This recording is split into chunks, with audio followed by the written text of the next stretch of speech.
Halo, assalamualaikum warahmatullahi wabarakatuh. Tabib pun. Perkenalkan, saya Angga Prayoga dari SMP ITA Raihan, Bandar Lampung.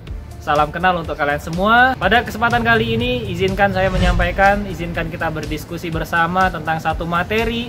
Materi ini adalah materi untuk SMP kelas 8, sistem peredaran darah pada manusia.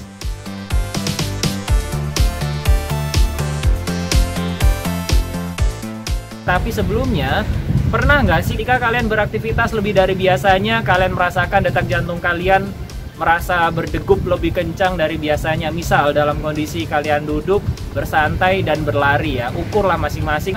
Dimana detak jantung normal pada manusia adalah sekitar 70-100 kali per detik.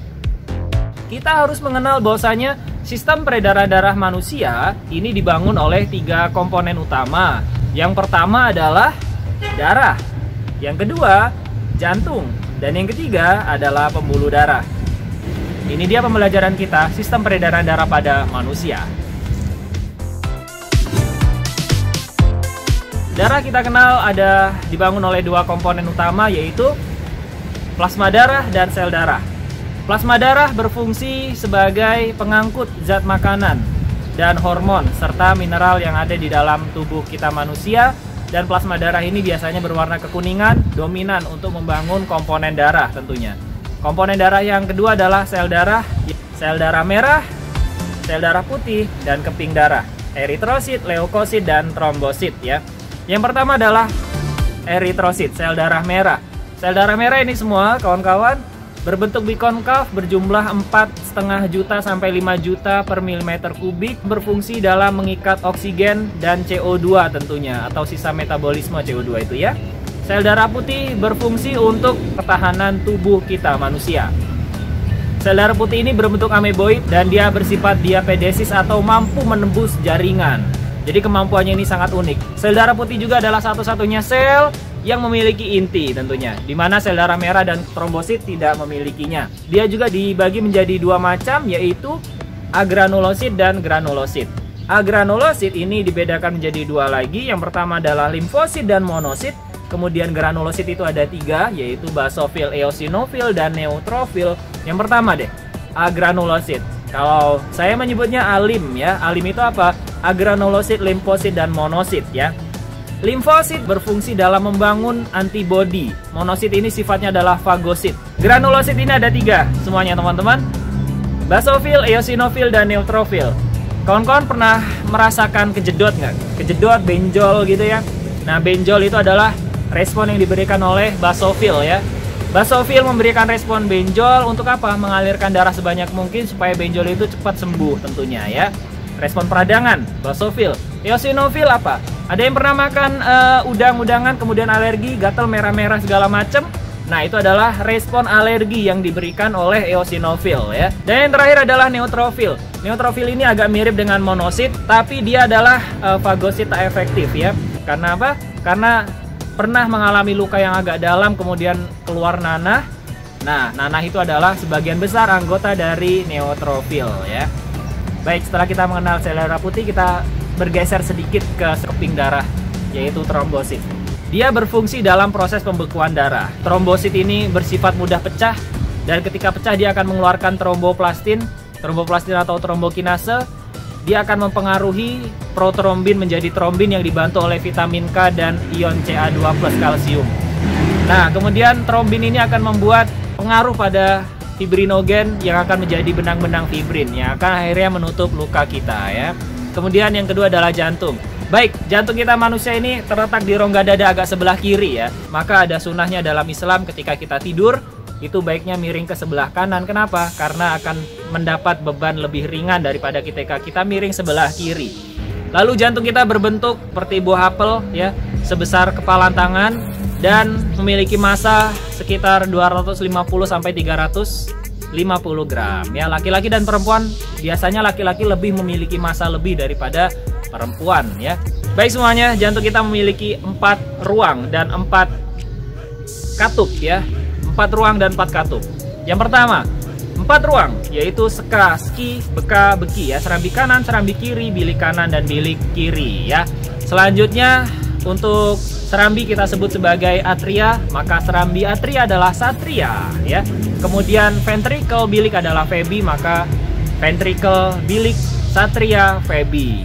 Lebih mudah diingat ya. Dan kemudian untuk katup ini yang pertama adalah ada tricuspidalis yang memisahkan antara serambi kanan dan bilik kanan, dan kemudian bicuspidalis memisahkan antara bilik kiri dengan serambi kiri atau mitral namanya. Kemudian ketika darah dipompa dari bilik kanan menuju ke paru-paru, ada katup yang membuat darah tidak kembali ke jantung, yaitu pulmonik. Dan ketika darah dipompa ke seluruh tubuh, ada katup yang membuat darah tidak kembali ke jantung, namanya adalah katup aortik ya. Oke, jadi ada 4 katup, yaitu tricuspidalis, bicuspidalis atau mitral, pulmonik, dan aortik. Oke ya. Dan selanjutnya berbicara tentang pembuluh darah. Pembuluh darah ini ada 2 ya. Pada umumnya itu adalah arteri yang keluar jantung dan vena yang masuk jantung ya. Arteri ini biasanya lebih elastis dan lebih tebal dindingnya. Katupnya hanya 1 di dekat jantung, yaitu katup aortik. Dan vena katupnya lebih banyak, dia lebih tipis.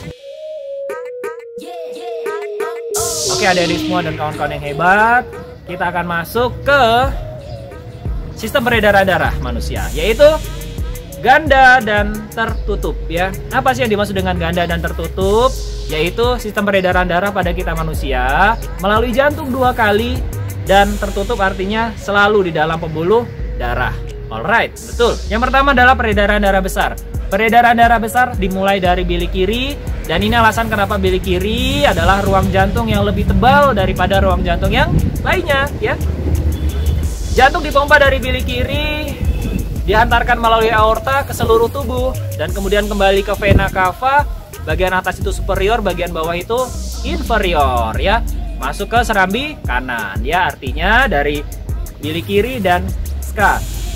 Serambi kanan atau sa. Bisa itu besar ya. Bisa itu besar ya. Kemudian yang kecil bagaimana? Yang kecil ini adalah basi ya, bilik kanan dan serambi kiri ya, yaitu dari bilik kanan dipompa ke paru-paru melalui arteri pulmonalis, kemudian terjadi difusi di dalam alveolus dengan pembuluh darah, kemudian darah masuk kembali ke jantung, yaitu ke serambi kiri ya, basi ya. Kalau besar tadi bisa, kalau kiri adalah basi ya. Kenapa jantung kita bisa berdenyut atau berdetak? Perlu diketahui bahwasanya denyut jantung, pernah nggak kalian dapat angka 120/80 gitu misalnya. 120 adalah angka kontraksi untuk bilik, dan 80 adalah angka relaksasi untuk bilik, tekanan terhadap darah. Yang pertama adalah sistol. Sistol adalah kondisi di mana kontraksi bilik kiri dan bilik kanan. Bilik kiri menghantarkan darah ke seluruh tubuh, dan bilik kanan menghantarkan darah ke paru-paru. Sistol ya, 120.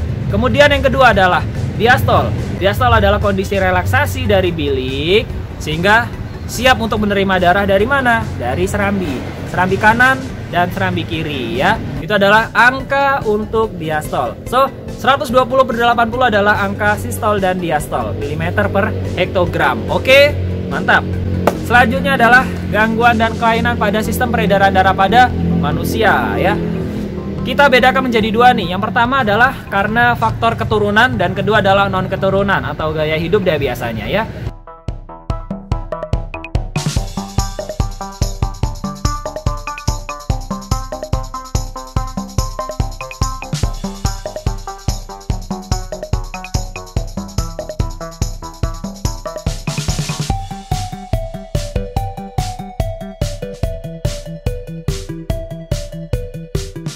Baiklah semuanya, cukup sekian dari kakak untuk kalian semua. Mohon maaf lahir batin jika ada salah kata, salah perbuatan tentunya. Jika ada kelebihan itu datangnya dari Allah SWT, dan kekurangan dari pribadi tentunya ya. Salam hebat untuk kita semua, dan sampai ketemu lagi di pertemuan selanjutnya. Semoga sistem yang satu ini membuat kita semakin yakin bahwasanya begitu kompleksnya suatu sistem berarti yang menciptakan lebih hebat tentunya ya, yaitu Allah SWT. Semoga semakin menambah keimanan kita semua, dan sampai ketemu lagi di pertemuan selanjutnya. Wabillahi taufiq wal hidayah. Salam pendidikan hebat. Assalamualaikum warahmatullahi wabarakatuh. Sampai jumpa.